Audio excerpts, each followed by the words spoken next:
Welcome to One Chapter, One Thought. I'm Pastor Chris from Lincroft Bible Church in New Jersey, and every weekday I read one chapter of the Bible and offer one brief devotional thought. Today's reading is from the book of Genesis, chapter 9. Then God blessed Noah and his sons and told them, "Be fruitful and multiply, fill the earth. All the animals of the earth, all the birds of the sky, all the small animals that scurry along the ground, and all the fish in the sea will look on you with fear and terror. I have placed them in your power. I have given them to you for food, just as I have given you grain and vegetables. But you must never eat any meat that still has the lifeblood in it. And I will require the blood of anyone who takes another person's life. If a wild animal kills a person, it must die, and anyone who murders a fellow human being must die. If anyone takes a human life, that person's life will also be taken by human hands. For God made human beings in his own image. Now be fruitful and multiply and repopulate the earth." Then God told Noah and his sons, "I hereby confirm my covenant with you and your descendants, and with all the animals that were on the boat with you, the birds, the livestock, and all the wild animals, every living creature on the earth. Yes, I am confirming my covenant with you. Never again will floodwaters kill all living creatures. Never again will a flood destroy the earth." Then God said, "I am giving you a sign of my covenant with you and with all living creatures for all generations to come. I have placed my rainbow in the clouds. It is the sign of my covenant with you and with all the earth. When I send clouds over the earth, the rainbow will appear in the clouds, and I will remember my covenant with you and with all living creatures. Never again will the flood waters destroy all life. When I see the rainbow in the clouds, I will remember the eternal covenant between God and every living creature on the earth."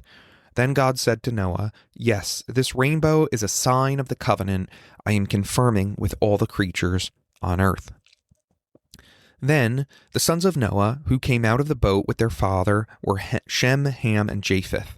Ham is the father of Canaan. From these three sons of Noah came all the people who now populate the earth. After the flood, Noah began to cultivate the ground and planted a vineyard. One day he drank some wine he had made, and he became drunk and lay naked inside his tent. Ham, the father of Canaan, saw that his father was naked and went outside and told his brothers. Then Shem, Japheth took a robe, held it over their shoulders, and backed into the tent to cover their father. As they did this, they looked the other way so they would not see him naked. When Noah woke up from his stupor, he learned what Ham, his youngest son, had done. Then he cursed Canaan, the son of Ham. "May Canaan be cursed. May he be the lowest of servants to his relatives." Then Noah said, "May the Lord, the God of Shem, be blessed, and may Canaan be his servant. May God expand the territory of Japheth. May Japheth share the prosperity of Shem, and may Canaan be his servant." Noah lived another 350 years after the great flood. He lived 950 years, and then he died. One thought.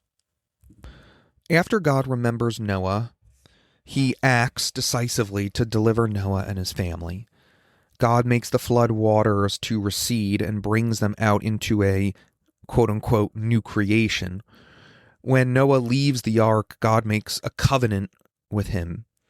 Essentially, this covenant consists of God giving Noah great promises. He says in verse 11, "Never again will a flood destroy the earth." To ratify his promise, God gives Noah a sign.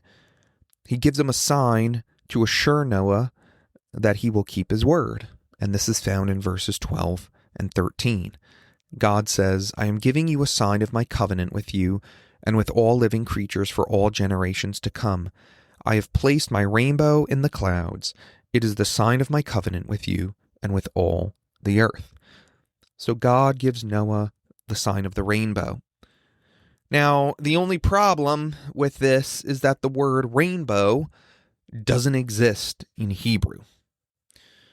The word God uses in the text is actually just the word bow, like a war bow, like a bow and arrow set, that kind of bow.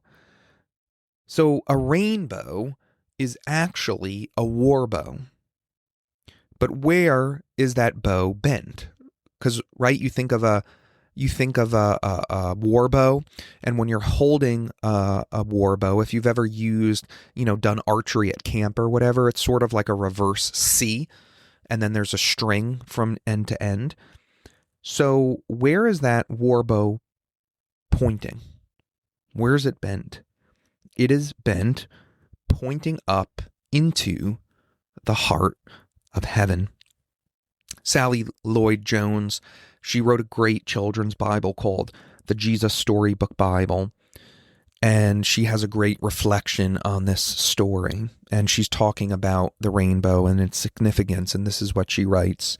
God's strong anger would come down once more, but not on his people or his world. No, God's war bow was not pointing down at his people, it was pointing up into the heart of heaven. And so what we find as we read along the narrative of Scripture, that war bow would fire again. But this time it would fire at God's own Son, Jesus Christ. He would take our judgment so that we could receive the forgiveness of God. And God is faithful.